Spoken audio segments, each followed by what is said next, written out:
अंडमान के आदिवासी समूहों को कोविड-19 से ज्यादा खतरा कोरोना वायरस के विश्वव्यापी विस्तार ने दुनिया भर के विभिन्न मानव समूहों को प्रभावित किया है।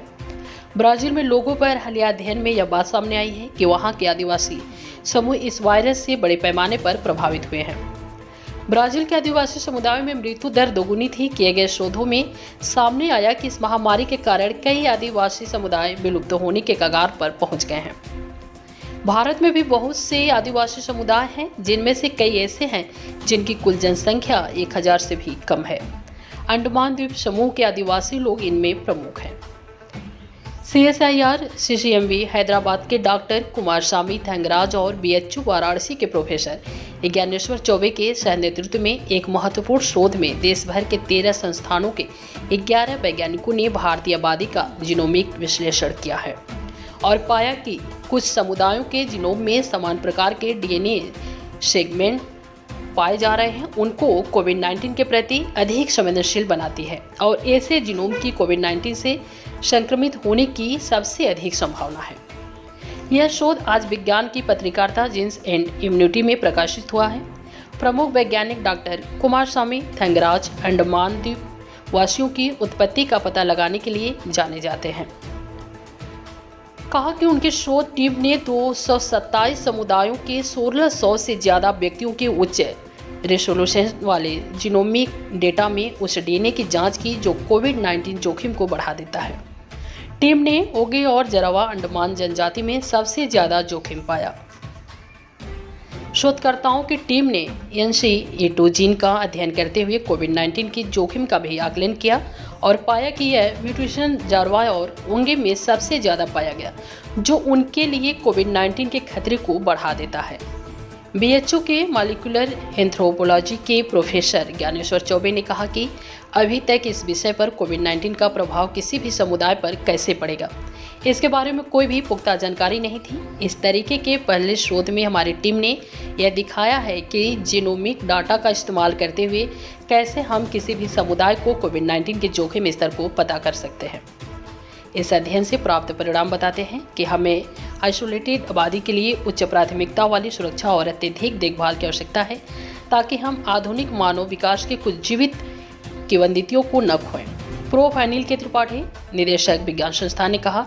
इस अध्ययन के अन्य वैज्ञानिक Prajwal Pratap Singh, professor VN Mishra, professor Royana Singh और डॉक्टर अभिषेक पाठक BHU वाराणसी से, अमृता विश्वविद्यालय केरल से doctor Prashant Suragjhala, CSIR CCMB Hyderabad से प्रत्युषा मंचा, कलकत्ता विश्वविद्यालय से doctor Rakesh Tamang, Saudi Arab से डॉक्टर आशुतोष राय, FSM मध्य प्रदेश से डॉक्टर पंकज श्रीवास्तव और अलबामा विश्वविद्यालय अमेरिका से प्रोफेसर केशव के सिंह थे।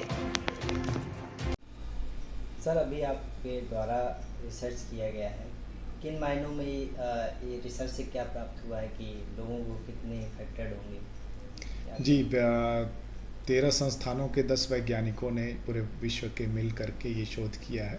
इसमें हम लोगों ने ये पाया कि जो भारत में विभिन्न जातियां हैं, पहले तो हमने ये पता किया कि कौन कौन सी जाति जो भारत में है उनमें कौन कौन से तरीके का DNA पाया जाता है, और फिर ये पता किया कि अगर कौन कौन सा म्यूटेशन होता है जो कि इस वायरस को ज़्यादा प्रभावित करता है या इस वायरस से कम प्रभावित करता है।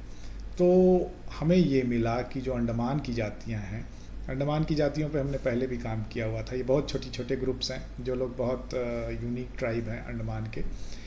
ये लोग 65,000 साल पहले जो है वो भारत आए हुए थे और ये एक तरीके से लिविंग लीजेंड हैं इंडिया के लिए या पूरे वर्ल्ड के लिए, क्योंकि ये वही हैं जो लोग सबसे पहले अफ्रीका से निकल करके भारत पहुँचे थे।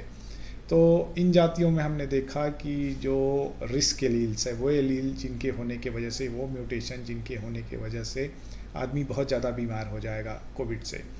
तो हम लोगों ने ये एक बहुत बड़ी चिंता जाहिर की कि इसका मतलब कि अगर इसमें किसी एक को भी कोविड होता है तो पूरी की पूरी जो ये जाति है इनके पूरी तरीके से समाप्त हो जाने का बहुत बड़ा खतरा है। और भले ही भारत सरकार इनको प्रोटेक्टेड रखती हो, आइसोलेटेड रखती हो, लेकिन फिर भी इनको रेगुलरली डॉक्टर्स या हेल्थ वर्कर्स विज़िट करते हैं। उसके अलावा इलीगल इंट्रूजन्स भी है, जिससे इन जातियों को बहुत बड़ा खतरा है।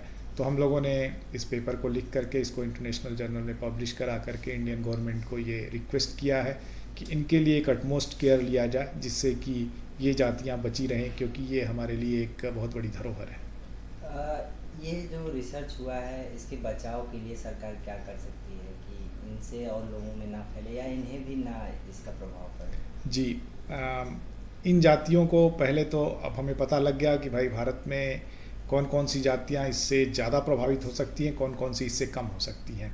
तो जो कोविड मैनेजमेंट का पूरा सिस्टम है, गवर्नमेंट उसके बेसिस पे अपने मैनेजमेंट सिस्टम को दुरुस्त कर सकती है। और इसके अलावा इन जातियों के लिए एक स्पेशल प्रोटेक्शन प्लान बनाना चाहिए, जिससे कि जो भी डॉक्टर इन तक जाएँ, क्योंकि डॉक्टर विजिट नहीं करेंगे तो कोई बीमार होगा तो उसको दिक्कत होगी।